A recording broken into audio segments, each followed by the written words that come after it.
Falo também sobre a SAF do Vasco. Quero contar também que Paulinho Paula deve voltar a treinar pelo Vasco nessa sexta-feira. É um início de trabalho para reaquisição de condição física depois de um longo tempo machucado. A intenção do Vasco é colocá-lo em campo para jogar de forma oficial no fim do mês de outubro. Fala aí pessoal, sou Jorge Nicola, bem-vindos a mais um vídeo do canal, sempre bom ter vocês por aqui. Sem perder tempo, só pedir para deixar like, se inscrever no canal e ativar todas as notificações. Hora de falar sobre a venda da SAF do Vasco. É a pergunta que eu mais recebo de torcedores cruzmaltinos a cada live que faço por aqui. E aí, alguma novidade? Alguma novidade? Repassei essa pergunta para alguém bastante importante dentro da estrutura vascaína e que participa ativamente ao lado do Pedrinho dessas negociações. A pessoa assegurou que não há nenhuma negociação quente no momento, nada próximo de ser fechado nos próximos dias. Mais do que isso, o Vasco tem certeza absoluta de que nessa temporada de 2024 não vai haver nenhum avanço. São vários os problemas. A questão envolvendo os 31% da 777 são um complicador. Aquele que comprar vai precisar saber que vai ter dificuldade, especialmente porque há na Justiça dos Estados Unidos uma ação tentando impedir que a CAP venda todos os clubes enquanto a 777 não pagar uma dívida astronômica que existe por lá. Além disso, tem também toda a questão de encontrar um comprador que banque aquilo que o Vasco quer e, mais do que isso, que aceite uma participação maior do departamento da atual administração no futebol vascaíno, mesmo na condição de SAF. O que se comemora hoje dentro do Vasco é o fato de o Pedrinho lá atrás ter ido à justiça para retirar da 777 o comando do Vasco. Não fosse por isso, e depois desse caos financeiro que se estabeleceu na 777 com direito a uma intervenção e a empresa à beira da falência, o Vasco hoje poderia passar por enormes dificuldades, não só financeiras, mas também administrativas e de comando. E você, vascaíno, que pensa sobre toda essa história, já usa espaço para dizer e deixar sua opinião, beleza?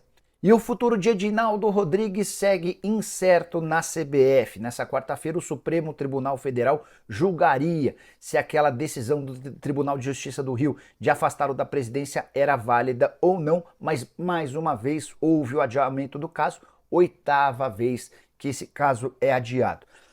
Dessa maneira, o Edinaldo segue sem ter a confirmação de que é o presidente definitivo ou não. A treta começa em 7 de dezembro do ano passado, quando o Tribunal de Justiça do Rio de Janeiro decide afastar o Edinaldo. No início desse ano, o Gilmar Mendes, que é ministro do Supremo Tribunal Federal, concede uma liminar ao Edinaldo. E desde então há a necessidade de um julgamento, se essa liminar é válida ou não. A grande discussão é se o Tribunal de Justiça do Rio tem direito de afastar ou não o Edinaldo.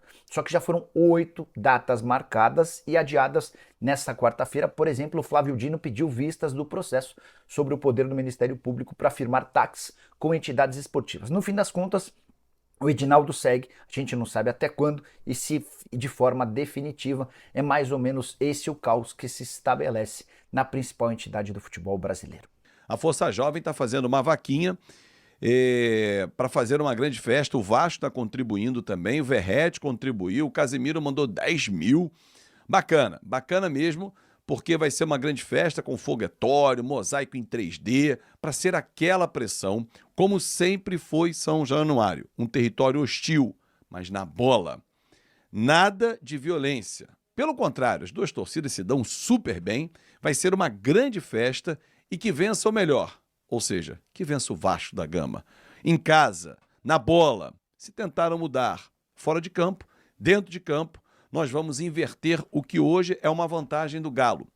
Venceu por 2-1, traz a vantagem do empate, 1 gol de diferença para nós, pênalti, 2 ou mais, estamos classificados. Eu acredito no Vasco, quero saber você, quero ler a sua opinião aqui nos comentários. Atacante David, que se recupera, vai fazer uma cirurgia, só volta ano que vem, né, no joelho, vai ser comprado pelo Vasco. Na torcida vascaína deu essa informação, confirmou que já está tudo certo. O presidente Pedrinho já entrou em contato com o Internacional, já acordou como vai fazer o pagamento. Não tem jeito.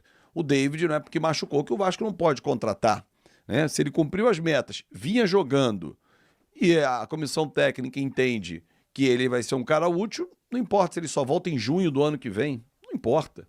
E ele lesionou jogando pelo Vasco, não lesionou jogando uma pelada. Então tem que ser contratado sim, cumpriu as metas, tem que ser contratado.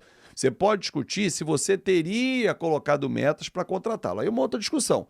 Tinha meta, cumpriu a meta, tem que cumprir a palavra, e o Vasco vai lá na figura do presidente Pedrinho e vai honrar e vai comprar o David, que vai ser importante, mas só a partir do meio do ano que vem. Até lá, tem muita coisa para rolar, tem o fim dessa temporada, tem o primeiro semestre da próxima temporada, tem o Jair voltando quarta-feira, ficando como opção no banco de reservas para o jogo com o São Paulo. Em novembro tem a volta do Paulinho, mas assim, Paulinho, Jair, Estrela, 2025 em alto nível. Aí são 3 importantes reforços dentro de casa. Bom, vamos falar sobre o Rodrigo Caetano? Rodrigo Caetano trabalhou no Vasco em 2 oportunidades. Na reconstrução daquele time de 2009, vamos lembrar no túnel do tempo, o ano era 2009, o presidente Roberto Dinamite não tinha recursos, o Vasco tinha problemas seríssimos e foi contratando um batalhão de jogadores, alguns até desconhecidos. Fagner, que hoje brilha no Corinthians, Fernando Praz, que era um jogador experiente, goleiro, mas que não tinha destaque no futebol nacional, tinha passagem pelo Coritiba, estava em Portugal. Quem mais que o Vasco trouxe? O zagueiro Tite, que hoje está no Fortaleza. Só lembrando alguns jogadores aqui, vocês podem até lembrar outros. Lembro que o Vasco apresentou um batalhão, trouxe de volta o Léo Lima, que já era um jogador mais rodado. Enfim, foi um time que deu liga na Série B do Campeonato Brasileiro. Ramon, hoje comentarista do Sport TV, que era do Internacional, foi do Corinthians. Enfim, o Vasco foi montando seu time, teve Carlos Alberto como grande nome, depois veio a Luiz Chulapa mais à frente, Elton, enfim, foi um time que deu liga e com pouquíssimos recursos. O Rodrigo Caetano fez um excelente trabalho naquela oportunidade, subiu com o pé nas costas, o Vasco subiu bem, fez um bom ano. Depois ajudou na montagem daquele time campeão da Copa do Brasil também, campeão da Copa do Brasil. Ele sai, vai para outros voos, volta para o Vasco, faz um outro bom trabalho na gestão do Roberto Dinamite, com um pouco mais de recursos, mas também com muitas dificuldades, e por onde passou, Rodrigo Caetano é vitorioso. Rodrigo Caetano estava no Atlético Mineiro, um outro clube que mora no coração do Rodrigo. Rodrigo é gaúcho, jogou futebol, formado nas divisões de base do Grêmio, teve o Grêmio sempre dentro do seu coração. Mas quem conhece o Rodrigo, quem convive, quem já conversou algumas vezes com ele, tem a oportunidade de perguntar, ele diz: o meu coração hoje tem uma divisão. Vasco e Atlético Mineiro moram dentro do meu coração. Ele estava no Atlético Mineiro, foi convidado pelo presidente Edinaldo Rodrigues da CBF para dirigir a seleção brasileira. Ele está coordenando e tentando fazer um bom trabalho. Por que eu digo tentando? Quem conhece o Rodrigo sabe como ele gosta de trabalhar. E quem conhece o Edinaldo Rodrigues da CBF sabe como ele gosta de trabalhar de forma centralizadora. E a forma centralizadora do Edinaldo não tem agradado não só o Rodrigo Caetano, como outros que estão na CBF. Não será surpresa para mim se no final desta temporada, não nessa data FIFA agora, mas na próxima, ele conversar com o presidente da CBF e deixar o cargo. O Atlético Mineiro tem portas escancaradas, sempre quis a volta do Rodrigo Caetano, que não conversou ainda com ninguém do Galo para tratar desse assunto. As conversas sempre acontecem porque eles são amigos, né? Mas esse é um detalhe que eu trago para você, torcedor. Quando a 777 assumiu, conversou com o Pedrinho, antes do Paulo Brax. Não houve acerto, porque o Rodrigo Caetano entendeu que aquele modelo que a 777 iria introduzir no Vasco não servia para ele. O presidente Jorge Salgado, à época, queria o Rodrigo Caetano, mas o Rodrigo entendeu que aquele modelo estava fadado ao fracasso, o modelo de se reportar a pessoas que estavam fora do país. Então o Rodrigo não aceitou. Seguiu no Galo.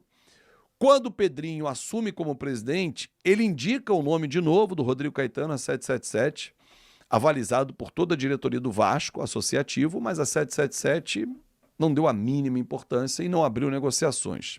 Fato que gerou mais um desconforto na relação Vasco, figura do presidente, Pedrinho, e a 777. Pois bem, Pedrinho hoje, além de presidente do Vasco, é quem comanda a SAF do Vasco.